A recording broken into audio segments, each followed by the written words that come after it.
There is something hauntingly beautiful about a person's final words. In that last breath, when the curtain falls and the stage goes dark, the scripts are gone, the performances end, and what remains is often the purest essence of a human soul. These are not words written for an audience. They are whispers into eternity. Welcome to the Quotebook. Today we open a chapter both sacred and profound. Famous last words, the final quotes of history's greatest minds, artists, rebels, and dreamers. Some are poetic, some are practical.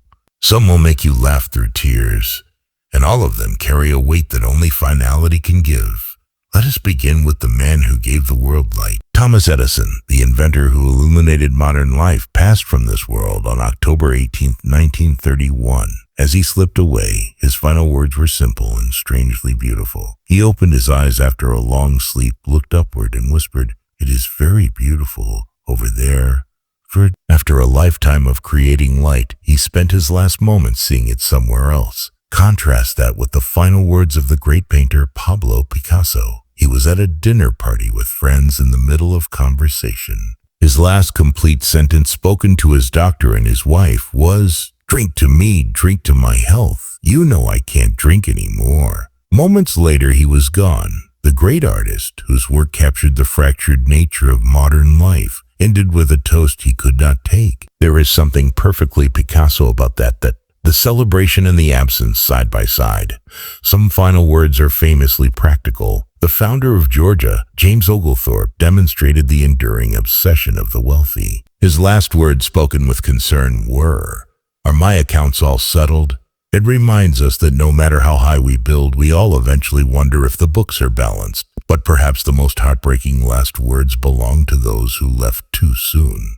The poet Dylan Thomas, who wrote so passionately about raging against the dying of the light, had his own final moment at just 39 years old. In a New York hospital, he looked at those gathered and said simply, "I've had 19 straight whiskeys. I think that's the record." It was a tragic end for a voice that should have sung longer. The world of music has given us unforgettable final notes. The great opera singer Enrico Caruso on his deathbed saw his devoted wife leaning over him. He touched her face and whispered, "The light on your hair is so beautiful, my love." Then he was silent. Even at the end, he saw beauty and called it by name. Sometimes final words are defiant. The writer Oscar Wilde, dying in a cheap Paris hotel room, looked at the ugly wallpaper and reportedly said, "Either that wallpaper goes, or I do." Even in his last moment, the wit did not fade. He chose death over bad interior design. That is commitment to aesthetics. Other final words offer profound instruction. The poet Emily Dickinson, who lived much of her life in quiet seclusion, wrote her last message in a letter to her cousins. She wrote only 2 words, "Called back." In those 2 words, she summarized her entire poetic vision. Life is a brief calling and death is the return home. The philosopher Immanuel Kant, perhaps the most disciplined thinker who ever lived, spent his final days in such weakness that he could barely speak. When his doctor came to visit, the great mind mustered his last strength. He whispered, "The sense of humanity has not yet abandoned me." After a lifetime of asking what it means to be human, his final concern was whether he still belonged to the tribe. Some final words are brutally honest. The actress Joan Crawford, known for her glamour and intensity, was reportedly looking at a Bible held by her housekeeper. Her last words were, "Damn it, don't you dare ask God to help me." Whatever her relationship with the divine, she went out on her own terms, defiant to the last breath. And then there are the words that remind us of unfinished business. The explorer Henry Hudson, set adrift by his mutinous crew in a small boat with his son and a few loyal men, was never seen again. His last recorded words shouted to the departing ship were simple and devastating. "Have you left any rope for us to raise the sail?" In the face of abandonment and almost certain death, he asked about the practical thing, about getting the sail up, about trying. Perhaps the most famous last words in Western history belong to Jesus of Nazareth. Accounts vary, but one version records him saying, "It is finished." 2,000 years of theology have been built on those 3 words. In the original Greek, it was tetelestai, an accounting term meaning the debt is paid in full, a final declaration of completion.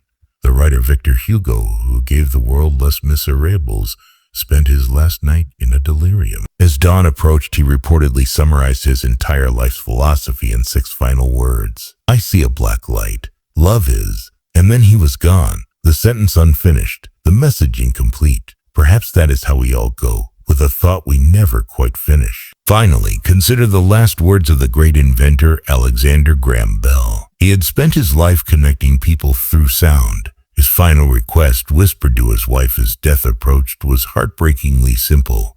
Don't leave me. The man who taught the world to speak across distances asked only for presence in his final moment. So what do we learn from these final whispers? Perhaps that the masks fall away. The inventor sees beauty beyond. The painter toasts what he cannot drink. The poet counts his whiskeys.